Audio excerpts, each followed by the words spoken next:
Hello दोस्तों, स्वागत है आपका।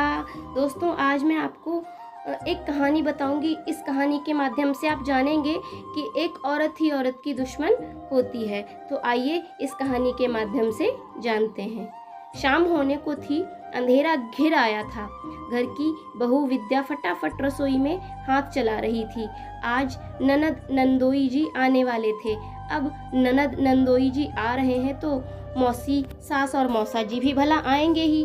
वैसे भी अम्मा जी अपने मायके वालों को हर छोटे से छोटे काम में ज़रूर बुलाती हैं। और हाँ, ये अलग बात है कि ससुराल वालों से वो 2 गज नहीं, पूरे 2 किलोमीटर की दूरी रखना पसंद करती हैं। और यही हाल बहू के मायके वालों के साथ था। उन्हें तो बस खुद की बेटी और अपना मायका ही ज़्यादा अच्छा लगता था। आज वैसे तो कोई खास त्योहार नहीं है और ना ही घर में किसी की सालगिरह, पर अम्मा जी ने खास न्योता देकर अपनी बेटी और दामाद को बुलाया था, क्योंकि उन्हें लग रहा था कि उनकी बेटी और दामाद को आए हुए बहुत दिन हो गए हैं। हाँ, ये अलग बात है कि अभी 10 दिन पहले ही तो आकर गए थे। और वैसे भी कौन सा अम्मा जी ने काम करना था। घर में बहू आने के बाद तो सास वैसे ही रिटायरमेंट ले ही लेती है। हाँ, ऑर्डर देना नहीं भूलती। इस कड़ाके की ठंड के अंदर अपनी बहू को लगा दिया था काम पर। अब इतनी तेज ठंड हो और मूंग का हलवा और पकौड़ी ना बने, ऐसा कैसे हो सकता था।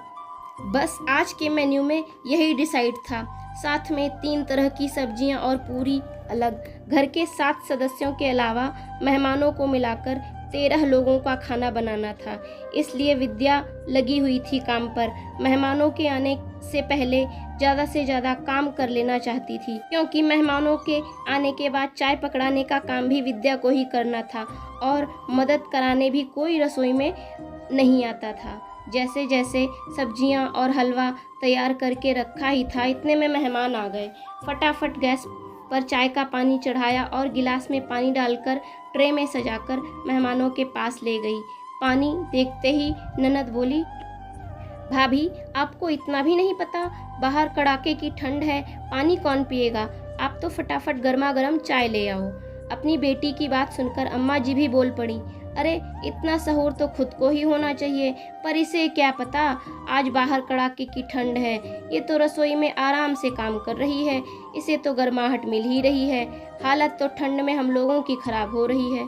सुनकर एक बार विद्या को लगा कि जवाब दे दे कि अभी 10 दिन पहले भी ठंड थी, तब वो सीधा चाय लेकर ही आई थी। तो भी ये ननद जी उस दिन भी उसे सहूर सिखा रही थी। और यहाँ अम्मा जी इतनी बड़ी गलतफहमी में है कि कड़ाके की ठंड में बहू तो गर्माहट में काम कर रही है। अरे यहाँ पानी में हाथ देने में सबकी हालत ख़राब हो जाती है। यहाँ रसोई में काम करते करते कितने ढेरों बर्तन निकलते हैं, कितनी बार सब्जियाँ धोनी पड़ती हैं। क्या उन सब के लिए इन्होंने गीज़र लगा रखा है। खैर, अपनी बात को अपने मन में ही रखकर विद्या वापस रसोई में आई। फटाफट चाय बनाकर सबको पकड़ा आई और रसोई में आकर बड़े चूल्हे पर बड़ी कढ़ाई चढ़ाकर तेल भरकर चढ़ा दी। फटाफट पूरी और पकौड़ी तलने लगी। पहले पुरुषों और बच्चों को बिठाया गया। अम्मा जी, मौसी जी और ननद मनुहार करके उन्हें खिलाने लगी। मनुहार के नाम पर ज़बरदस्ती थाली में एक्स्ट्रा खाना डाले जा रही थी।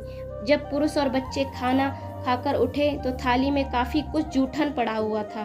उसके बाद बैठी महिलाएं, उन महिलाओं में घर की बहू का तो नाम ही नहीं था। अम्मा जी बड़ी मनुहार करके अपनी बेटी, बहन, भांजी को खाना परोस रही थी और फिर वही हुआ, इनकी थाली में भी जूठन पड़ा हुआ था। मौसा जी अपने परिवार के साथ खाना खाकर रवाना हो गए, पर ननद और नंदोई अभी भी वहीं थे। अभी विद्या का खाना बाकी था। इतने में अम्मा जी ने विद्या को आवाज़ लगाई, अरे बहू, थोड़ा खाना अपनी ननद के लिए भी बांध देना। बेचारी कहाँ सास ससुर और देवर के लिए जाकर खाना बनाएगी। विद्या ने खाने के बर्तन खोल कर देखे तो खाना इतना बचा ही नहीं था, पर अम्मा जी बोल चुकी थीं तो थोड़ा बहुत तो खाना पैक करना ही था।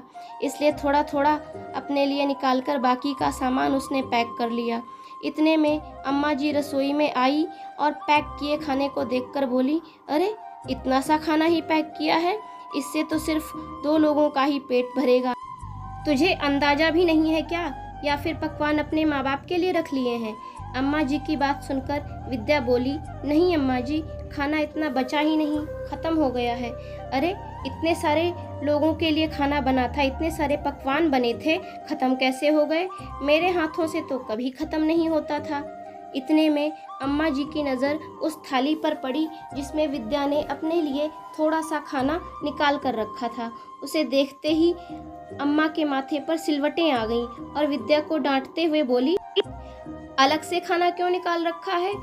अम्मा जी, मैंने अभी तक खाना नहीं खाया है, तो मैंने अपने लिए थोड़ा सा खाना बचाकर रख लिया था, विद्या बोली। अम्मा जी, तेरे बाप के घर से लाई थी जो खाना निकाल कर अलग रख लिया? अरे घर की बहू वो होती है जो अपने ससुराल वालों की इज्जत के लिए कुछ भी कर जाए। एक दिन दूध पीकर नहीं सो सकती? चुपचाप से खाना पैक कर दे, मैं बाहर बोल चुकी हूँ, अब तो ये खाना बिटिया के घर ही जाएगा। अम्मा जी की बात सुनकर विद्या हैरानी से अम्मा जी को देख रही थी। कोई औरत इतनी निष्ठुर कैसे हो सकती है? बेटी ससुराल जाकर खाना ना बनाए, उसे परेशानी ना हो, पर बहू की भूख से इन लोगों का कोई लेना देना नहीं था। विद्या देखती ही रह गई। अम्मा जी ने वो थाली भी साफ कर पैक करके दे दी। जब तक विद्या पूरी तरह से होश में आती तब तक ननद रानी खाना लेकर जा चुकी थी, पर विद्या उन लोगों में से नहीं थी जो चुपचाप रह जाए। बस उसने इस तरह के व्यवहार की उम्मीद नहीं की थी। घर के बाकी सदस्यों को तो पता भी नहीं था कि खाना खत्म हो चुका है। अम्मा जी तो थकावट का बहाना कर अपने कमरे में जाकर आराम करने लगीं। अभी सब सोने की तैयारी कर ही रहे थे कि इतने में डोरबेल बजी। सब हैरान रह गए कि इस समय कौन आया होगा। खुद बाबूजी ने जाकर दरवाज़ा खोला तो सामने एक लड़का खड़ा था। उसने बाबूजी से कहा कि मैं डिलीवरी बॉय हूँ, आपके घर से खाने का ऑर्डर था। उसकी बात सुनकर बाबूजी बोले, अरे तुम्हें कोई गलत फहमी हुई होगी बेटा, हमारे घर से तो कोई ऑर्डर नहीं किया गया है। इतने में विद्या पीछे से आ गई और बोली, नहीं नहीं बाबूजी, मैंने ऑर्डर किया था, और डिलीवरी बॉय को पैसे देकर अपना पार्सल लेकर कमरे की तरफ जाने लगी। तब तक घर के बाकी सदस्य भी बाहर निकल आए। बाबूजी ने विद्या को रोककर पूछा, बेटा आज तो घर में इतने से पकवान बने थे, फिर भी तुम बाहर से खाना मंगाकर खा रही हो। उनकी बात सुनकर विद्या ने अम्मा जी की तरफ देखते हुए कहा, हाँ बाबूजी, पकवान तो बने थे पर घर की बहू के लिए नहीं थे। चाहे खाना मनुहार के नाम पर कूड़ेदान में फेंक दिया गया हो, पर बहू के लिए थोड़ा सा खाना छोड़ना भी किसी ने ठीक नहीं समझा। अपनी इज्जत के नाम पर बहू को दूध पीकर सोने के लिए कहा जा रहा है, पर मैं समझौता करने वालों में से तो बिल्कुल भी नहीं हूँ। मुझे भूखे पेट नींद नहीं आती और दूध से मेरी भूख भी नहीं मिटती। रात के 10 बज रहे हैं और दोपहर से इतनी मेहनत करते करते मैं बहुत थक चुकी हूँ, इसलिए मैंने अपने लिए खाने का ऑर्डर कर लिया, कहकर विद्या अपने कमरे में जाकर खाना खाने लगी। पीछे से बाबूजी अम्मा जी को लताड़ रहे थे, आज के बाद मेहमान बुलाने से पहले 50 बार सोच लेना। मनुहार और बर्बादी का फर्क नहीं पता तुम्हें? खाना पेट भरने के लिए होता है, फेंकने के लिए नहीं। कितना खाना तुमने मनुहार के नाम पर बर्बाद कर दिया, तुम्हें पता भी है? ऊपर से बेटी को ससुराल जाकर खाना ना बनाना पड़े, इसलिए बहू के हिस्से का खाना भी उसके लिए पैक कर दिया। अपनी बेटी के लिए खाना पैक करना बहुत ज़रूरी था क्या? जो खाना बना रही थी उसके लिए खाना ही नहीं बचा। खबरदार, आज के बाद मैंने सुना कि बहू के लिए खाना नहीं बचा है। बाबूजी के गुस्से के आगे अम्मा जी कुछ बोल ही नहीं पाईं। वो दिन था और आज का दिन है। जब भी घर में मेहमान आते तो खुद बाबूजी रसोई में आकर ज़रूर चेक करते कि बहू के लिए खाना बचा है या नहीं बचा है। साथ ही साथ मनुहार के नाम पर खाना कूड़ेदान में नहीं फेंकने देते। तो दोस्तों, आपको हमारी आज की कहानी कैसी लगी कमेंट में ज़रूर बताइएगा। सुनने के लिए बहुत बहुत धन्यवाद।